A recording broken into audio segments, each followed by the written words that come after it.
The news in detail.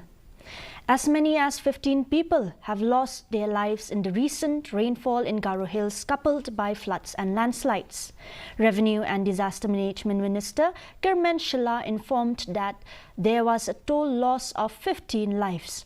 He said that altogether 246 villages were affected in the entire state in recent rains, with more than 650,000 population and 665 houses getting affected.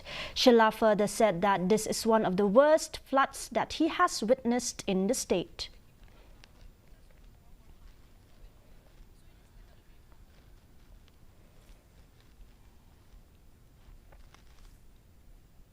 At my tenure, I've seen that this, maybe I can say, is one of the worst situations that we face in Garo Hills region.